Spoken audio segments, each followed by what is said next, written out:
An enormous fire burning in 3 different cities, prompting more evacuations tonight. And the fire in Washington's Methow Valley is now the largest in the state. It is threatening homes tonight. The Carlton complex fire has burned at least 18,000 acres in Twist, Pateros, and Brewster, but officials say that 18,000 acre estimate is probably very low. It started as 4 different fires burning in Okanogan County. They've now combined into one massive wildfire. The flames are causing multiple evacuations now across the state. KREM 2's Sean Chitnis is live tonight with the latest on this. Sean. Jane, for much of the evening, the smoke in the sky has been catching our attention, but now with darkness, that is changing. As you look over my shoulder, you can see it is the flames on that ridge that are illuminating the sky. And just in the hour that we have been at this location, we have seen those flames intensify, clearly a sign that the fire is getting larger. And we know the fire is much larger, but unfortunately, we don't have an idea on the exact size. Staff at the command center tell us it's hard to get a sense of just how big the fire is on the ground and also up in the air because of the smoke, so it's hard for them to move around, and so they don't have an exact estimate of the size. The command center is also without power like much of the area, so that's making it even more of a challenge. We can also tell you that it's very difficult to get any gas right now. We're seeing more flames on the hills around us tonight, along with smoke still continuing to cover the sky. Major roads in the area are also closed, both Highway 20, which is what we're along, as well as Highway 153, which is just south of us. We caught up with one woman who was trying to get back to her home south of one of these roadblocks. And we've been fighting fires here for like 4 or 5 days, and you know, please just let me go check and see if I still got a home. How many homes are kind of on your street or on your block? And she's telling us she's heard more homes are destroyed, and while we only know that 2 are gone, those are the 2 that the command center can confirm. Just based on what we're hearing, there is a likelihood that many more homes have burned, and as this fire continues to expand, the likelihood that more homes have also been lost will go up. At this point, we are waiting for an update from the command center on the exact size of the house and on the damage that has been done. We will get that tomorrow morning when they have their next briefing at 6 a.m. Reporting live tonight, Sean Chitnis, KREM 2 News. KREM 2 News at 5 starts now. Good evening and thank you for being with us. I'm Randy Shaw. The count is 83 homes lost so far and nearly 170,000 acres charred in what's called the Carlton complex fire in central Washington. The fire just exploded overnight to nearly 9 times its prior size. It roared over the hillside right down into the town of Pateros, causing heavy damage to homes and property. The concern switches now to other towns nearby. The fire moving closer tonight to Brewster and Malott to the east. KREM 2 News has dedicated all of our resources to bring you what you need to know about this massive wildfire on the move. And we've started an effort to send help to the people and communities affected, which we'll talk about later on in the newscast. First, we want to get you down to the fire lines where our news crews are gathering all the latest information. Jane McCarthy is field anchoring our team coverage tonight from Pateros. Jane? Oh, Randy, there is a light ash still falling from the sky here. The thick smoke still hanging over this area, and you see behind me, this was a block filled with several homes. They have all burned. This fire grew tremendously overnight. Joining me now, Okanogan County Sheriff Frank Rogers. Frank, thanks for joining us. Tell me what's happening. First of all, talk to me about what happened overnight. This thing just took off. Well, as you can see, what happened last night is the fire came over the hill behind us, and once it got into Pateros, the wind shifted, and there was not much any of us could do. So as the fire has grown in the last 24 hours and spread, so has its social media presence. And KREM 2 News is trying to make it easy for you at home to find those updates. Reporters from all over the state are using the hashtag Carlton Complex. And you can find every tweet with the hashtag on KREM.com's homepage. Our own anchors and reporters like Haley Gunther are sending out tweets by the minute, most with pictures like this that show what the damage is. Reporters from Seattle are also in the Okanogan area. This picture was taken just a few hours ago as flames moved along the outskirts of Pateros. People are even using private water trucks to help fight back the flames, as you can see right there in that photo. Journalists are also using the Carlton Complex hashtag to show you where roads are closed all over the region. That's another thing that's changing minute by minute, and though the roads may be closed, you can still see that smoke plume from all over the area. And in the last few minutes, we've received these pictures on Twitter. These are being tweeted by a photographer from Seattle. That right there is the outskirts of of Malott, where flames are starting to close in and come down that hillside. They're also expanding evacuations, and all of this information can be found on Twitter. But you don't need Twitter to see all these images. Just head to krem.com. Again, all the Carlton complex updates are feeding live onto our homepage. In the studio, Nicole Tanaskett for KREM 2 News. KREM 2's Dana Haynes is one of the many people experiencing severe difficulty in getting around the fire zones. She joined us now live. Well, we were trying to drive the 22-mile drive between Pateros here to Malott tonight on Old Highway 97, but it just got too dangerous. We were able to get halfway there, but fire had burned several power poles and extreme wind had really littered the road with down poles and down lines. In fact, at one point, we felt a gust at least 50 miles per hour. It was no longer safe to shoot outside of our vehicle, getting this video. So then we started snapping still photography from inside the car, just on the cell phone, of the many down poles along the way. We then turned to the video on my phone to capture this downed power lines whipping in the wind, extremely scary. The whole scene was something maybe out of a movie, and we obviously left the danger zone there and headed back here to Pateros. Now, many of you have been calling into our newsroom asking how you can help those who are affected by these fires. Well, KREM 2 has set up a way for you to help. On Friday, we asked you to donate cash to the Red Cross at local Rosar stores to help those affected by the fire. We got some great donations. We raised more than $14,000, so we thought, hey, we'll do it again. Tomorrow, we'll be collecting cash and check donations all over the city. Here are the locations you can go to drop those off. All Dutch Brothers locations in Spokane will be collecting from 5 to 10 o'clock tomorrow night. STCU will also be collecting donations at all 17 locations from 9 to 5. Here at KREM 2 on the South Hill, we'll be taking donations from 5 a.m. to 7 p.m. All of the money will go to help fire victims.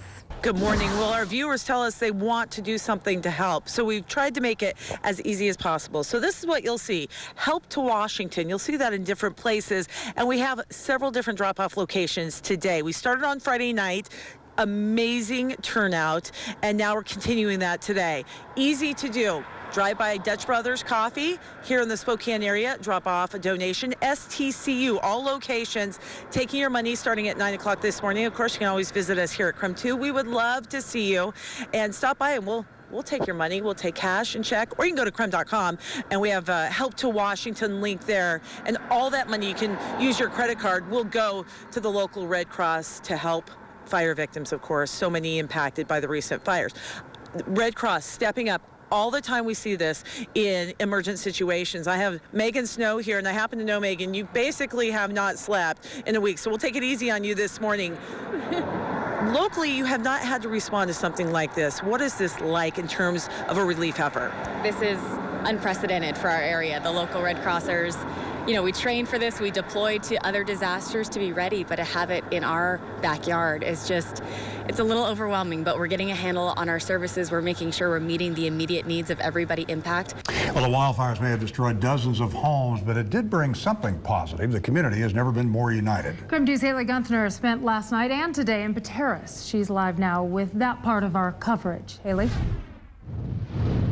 There definitely is just a great need here in Pateros. A lot of people hurting, a lot of people left with nothing.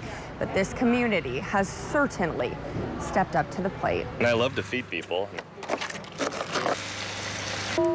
That's great. Bridgeport firefighter Brian Ellis is swapping out his fire hat for a chef's one. He says all he wants to do is ease the pain of his neighbors. Yeah, and that's why I'm here, because I have a house, and you know, I can go home and sleep in my bed, and there's a lot of people here that can't. It's just something in the air here in Pateros, even thicker than the smoke clouding up their normally sunny skies. Yeah, I came up Saturday. I made it here to the school. I saw people hauling water, and I said, man, I know where I need to be. There's so many people with absolutely nothing.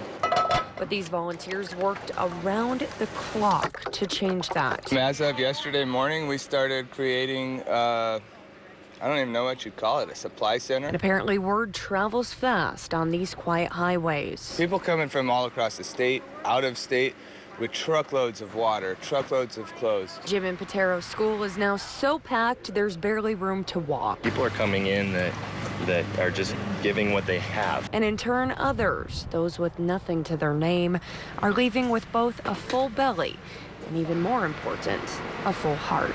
We're just overwhelmed by the generosity. And with this gym just packed with donations, it's hard to imagine that volunteers are still looking for anything else, but I'm told they could still really use camping gear, eye drops, and cough drops. Of course, if you're interested, all you have to do is stop by the Pateros Public School. I'm reporting here in Pateros, Haley Gunther, Crime 2 News. The damage can be seen for miles, and behind all of this charred landscape, there is one recurring claim that this fire didn't have to be so big. In fact, many are claiming that state fire crews, specifically from DNR, ignored this fire when it was small and allowed it to grow so big that it burned many of their homes to the ground. Tonight, I'm taking those claims directly to the top, to the DNR's Commissioner of Public Lands, to ask what went wrong.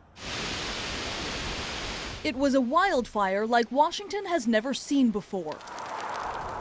It was a literal firestorm that burned through nearly 400 square miles, from Twisp to Methow to Brewster. In Pateros, entire neighborhoods were reduced to ash overnight. We'll never ever be able to replace what we had. And almost immediately after the flames died down, criticism began popping up of how DNR firefighting crews could have stopped the fire before it got so big. This was a man-caused disaster from the beginning all the way through. Kim Maltus and his wife lost their home and everything in it near Twisp, plus several cars and pieces of heavy machinery. Millions. But that, he says, isn't even the worst part. She kept telling me they're not coming, nobody will come, nobody will help. Kim tells me he first saw the flames when they were small, the morning of July 17th. And it was a backing fire. It was just creeping down the hill. He says all day a team of DNR and contract fire crews sat parked in his field down the street, watching the flames but not putting them out, until finally it reached his dry hay and exploded, jumping the highway and coming for his house. Maybe around 5 o'clock. And about that time the wind shifted.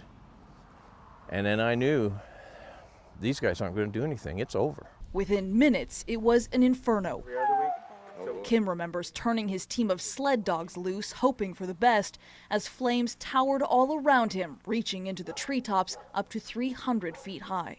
Just got down on my hands and knees, and I crawled over and found the Jeep, and I got in, and I could breathe then, and I thought, well, I got to get out of here. And I got out, and I got to the road, and I got up, and all those people were sitting in that field. There must have been 6, 7 engines, a cat, were sitting in that field. I was mad. I was just mad. It was unbelievable. Did you go and confront them? Oh yeah, I went over there and I laid into them a little bit. And then I thought, well, here it comes. You know, I don't have time. I got to save this place. The fire was still moving toward his mother's old home, the house where he grew up. And I was, you know, come on, to those engines. And they just sat there. But Kim kept fighting. Well, I still had water. So I hooked some hoses together and I got down in here and I stopped it. By yourself? By myself. It's a story so shocking it seems truly unbelievable. Except he's not the only one. Oh, I talked to a lot of them up there and they said, no, we can't fight these fires. They came in and they were there a half an hour and left. He sat there all day and did nothing. Nothing? Nothing. Celia Campbell lost her entire home and her daughter's home. Both sat on family property they've had for generations. She also tells me DNR fire crews were parked down her driveway all day as the flames closed in. And there was never anything dropped on it. Nobody ever attempted to stop it or anything. Our responsibility is to fight the fire on the wildland and obviously try and keep it from reaching the structures. But we're not responsible for putting out house fires. So if a DNR crew saw a fire that was burning a house, would they not act? They would act as much as they could to keep the fire from reaching the home.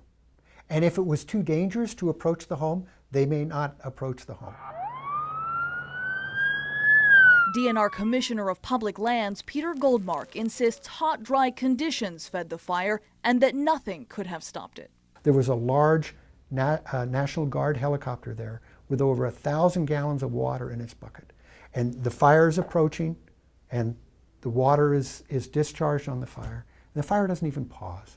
It doesn't even notice it. So is it standard operating procedure to put it out right away, or are there instances where you let it burn? There are never, and I underline never, incidents where DNR lets the fire burn. Okay. Never. So there are some persistent claims that DNR crews were told to stand down, to let nature take its course and let it burn. That would never be a command that a DNR staffer or commander would ever give. There was a fire that was coming. But Brewster attorney Alex Thomason says that is not the case. He claims DNR crews had ample opportunity to stop the flames when it was still 4 small fires that began as lightning strikes. In one case, for example, the Cougar Flat strike, 2 guys went out, they had that completely under control. Some DNR bureaucrats showed up and said, "Get off our property, we'll have you trespassed." The DNR then let that fire grow. They just abandoned the fire, a wildfire. That fire is the one that came down and merged and burned Pateras. Good morning, I'm here to file tort claims. Thomason has already filed notice in Olympia that nearly 100 property owners across Okanogan County are now building claims against DNR, saying the state is responsible for their losses. How do you go up against the state? What is it going to take to prove this? What it's going to take is just people to tell their stories. The evidence speaks very clearly that you had firefighters that wanted to fight, that were requesting permission, and you had bureaucrats that said they couldn't. When the fire first started, it wasn't some secret. It was called in by lots of people. Forest Service smoke jumpers flew over several fires. They radioed down. They asked for permission to jump. The DNR said no. What about the people who say there were smoke jumpers, for example, who saw the lightning strike when it was smaller, before it blew up into a big giant fire, and had asked permission to jump on it and put it out, and they were told no? So I'm not sure what the exact, I've heard that story before, but it's important to understand that DNR does not control the Forest Service smoke jumpers. Okay. So I don't know what happened in that particular incident. Does it make you question if any of this did happen when you're hearing it from not just one place, not even just 2 or 3 people, but multiple families spread out across that entire region? So it just increases my resolve to do as much as we can during the off-season to train, motivate, and equip our firefighters to be the best possible firefighters they can. DNR had command of 3 out of 4 fires when they first started because they sparked on DNR-protected land. A multi-agency Type 2 incident management team didn't take over until almost 3 days later. At the time, there were also big fires in Oregon. Goldmark tells me DNR didn't have enough manpower or equipment in that first critical 24 hours. We had orders from our incident commanders for resources they couldn't find. What would have made the difference? Having more helicopters would have made a great difference. Having more staff and fire engines would have made a difference. Goldmark is now asking state lawmakers for a full $70 million to cover firefighting expenses already incurred, plus another $4.5 million for additional firefighters, helicopters, trucks, and training. Do you think that it will be given more weight, given what happened in Carlton Complex? It's my every hope that it is, because we need to have more resources. Goldmark says he is also asking for $20 million in the next budget to thin Washington forests. He agrees that was a factor in the severity of the Carlton complex, but he is adamant his DNR crews acted heroically. Whether or not DNR crews didn't participate when they should have, I doubt very much, because we have this ethic where we always try our utmost. Do you take it personally when people say, that DNR person over there who was parked down the street watched my house burn and didn't do a thing? It's hard to know what's frustration and emotion following a terrible fire and loss, and how much of that is factual. I know we've all been in situations where we were upset because of things happened around us and there's blame laid down, and it's hard to know how much of that blame is fairly judged and how much of it isn't. But homeowners like Kim Maltis say DNR is the only one to blame. This is criminal. This is absolutely criminal what they did. DNR still has more than a month to settle these homeowners' claims if the agency does not settle. Alex Thomason tells me he will file an official lawsuit, but even that is just the beginning of this process. It will likely take many more months or even years before this is finally settled. In Okanagan County tonight, I'm Whitney Ward, KREM 2 News. The devastation of the Carlton complex can still be seen at every turn. There used to be houses all along the base of this hillside, and now you can see there is almost nothing left. But if you look closely, you can see there is rebuilding starting to take place, and almost all of it is because of a kind of homegrown help, people who live in this community reaching out to others. The fire was on all sides of me. And it was so noisy, so hot, so smoky. There were flames everywhere. Houses going up left and right. It was a monster. Libby Harrison remembers everything about the night she and her family lost their home in the Carlton complex wildfire. We didn't even know that it was still light outside. It was like it was midnight here. Flames raced down the Pateras hillside behind her house. At the time, she was mayor. She tells me she watched as the fire came barreling into town. No, they said it was burning an acre a second. The water towers went up first, then the entire neighborhood gone in less than 20 minutes. It's not really real until you see it with your own eyes. Hundreds of homes were lost across the region that night, but as fast as the fire came, determination rose up in its place. Determination to emerge from the ashes. I am super excited. Now, 4 months later, Libby, like many others, says she never even thought about leaving. Oh, heavens no. Where you would stay? Nope, we moved here for a reason, and we are so excited to rebuild and stay here. But it has not come easy. Libby is one of the lucky ones who had insurance. Almost 60% of those who lost their homes to the wildfire were not covered. We have to make sure that folks are going to make it through the winter. Carlene Anders is the executive director of the Pateras-Brewster Long-Term Recovery Organization. Our goal with the long-term recovery is to get it rebuilt, get people back in positions where they can stay here, they can thrive here, and I want that so bad. She says the region is still experiencing a ripple effect from the fire. When houses burned down, families were sent into crisis mode. We have people marriages that are separating, and health issues. We've had people struggling with their insurance and had heart attacks and then a stroke. Okanagan County immediately issued more than $10,000 in tax credits to those who lost their homes to reflect the change in property value. Why did you guys decide that that was important to do right away? Well,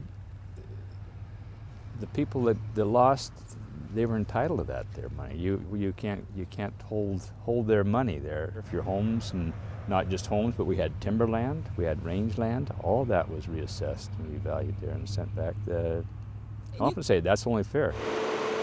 It was fair, but it meant a dramatic drop in revenue for hospitals, fire departments, and school districts. Okanagan, Brewster, Methow Valley, and Pateras are all now feeling the pinch. The Pateras district lost the lion's share, 20%. That translates to almost $80,000 less than normal for the second half of this year. It hasn't meant any cuts yet, but the district knows recouping that loss will take time. The State Office of the Superintendent of Public Instruction did provide $1.5 million in emergency funding to repair damages after the fire for things like a roof replacement, HVAC system upgrades, and smoke cleanup. Starting in January, the county will start reassessing homes that are being rebuilt, but the tax rate for everyone will likely increase just to make up for the shortfall. I mean, so much infrastructure, so much property, so much land damage that still isn't usable. What do you do? You know, and that's going to be a piece-by-piece assessment there. You know, the people that lost their homes, there's a lot of retired people. They need to be back in the community. We're in a situation where we have such a massive economic rebuild that this is going to take years. But it is starting. Volunteers from across the state and the country have mobilized to help, each one coming from different organizations, but all offering materials, money, or good old-fashioned muscle. I think we've done very well. George Brady is the new mayor in Pateros. He took over in August after Libby Harrison stepped down to focus on her own family's rebuilding. He tells me he's now working on projects like bigger and better water towers. Because we'd already done a study on these, and we determined already that they were too small, too old, and too low to provide us good fire pressure. And when the fire came along, it showed the study was 100% correct. But Okanagan County is one of the poorest in the state. Even those who can afford to rebuild are running into roadblocks. I've talked to a number of developers who want to build housing, but if they build housing, the costs are so high that they can't then offer low-income rentals. Brady is now asking the state to consider subsidizing part of the new construction price tag. But many are realizing it's not the government coming to their rescue. It's neighbors and families taking care of each other. Richard Whipple has been living in a tent while helping clear his cousin's property. Don't you get cold and wet? I got power. All I need is a HD TV. He wasn't there the night of the fire. All the highways were closed, and I felt helpless. But his cousin Lewis battled the flames with his brothers. Oh, I've never seen anything like that, especially you see a whirlwind go up, a flame, and it would just arc through the air and then touch down. 3 of their family members ended up losing their home to the Carlton complex. And everyone is rebuilding in the very same place. Richard says it's part of their heritage as proud Methow Indians. This is our land right here. Our people were right down at the bend here. These cemeteries, one right there and one right there, are our people. So we take care of them even when they're gone. Because he and everyone else who lives here agrees this isn't just any old community, it's home. We help each other, and that's what we was brought up to do.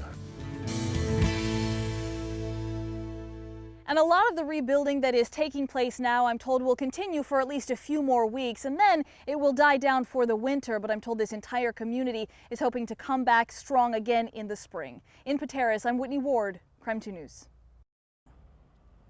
Winter is definitely setting in here in Alta Lake. You can see there is a blanket of snow now covering much of the charred landscape that we saw the last time we were here. Christmas is just around the corner, but many of those families who lost everything in the Carlton complex say they're not focused on Christmas at all. They're just trying to survive through the winter. Really hard.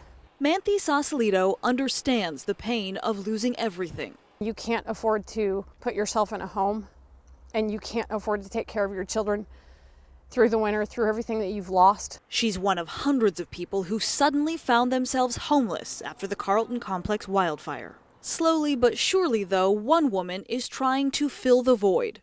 I don't know if I can even describe it, really. Kristen Wall was raised in this area. She says ever since the fire, she's been looking for ways to give back. We had a ton of people that brought donations in, and it was great for the immediate needs, but this is more personal. She's organized an effort to adopt entire families still struggling, even after the flames are long gone.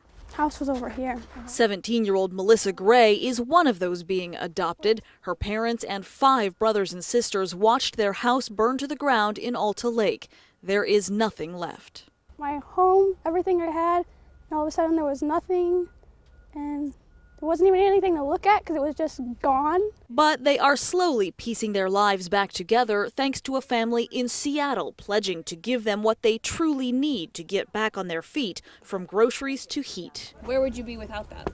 Where we were in July with nothing. This pair of Vietnam veterans was also left with nothing after the fire. They were longtime next-door neighbors up in French Creek. I basically had lost 32 years of my life. It went up in smoke. Mike Warfield tells me how he tried to stay on his property even after the fire. In a little 10 by 12 place I had for the grandkids. You built a little play structure for your grandkids, and that's where you lived? Yep. For how long? Well, until the first snow. It's stories like that that made fellow Vietnam vet George Taylor know he had to help. Well, I don't cry very much, but it made me cry. He's now vowed to help Mike and Wayne any way he can, from gift cards to supplies. The 2 men will spend winter in the employee cabins at Zirkle Fruit outside of Pateros. The company offered them up to those affected by the wildfire. But come spring, they're all determined to start building again together. Kristen hopes to place as many people like them as possible with the help they need by December 20th. And there are still dozens of families that need adopting. If you would like to help, it would be much appreciated. You can call this number, 509-881-9599. You can also get more information on our website at krem.com. In Alta Lake tonight, I'm Whitney Ward, KREM 2 News.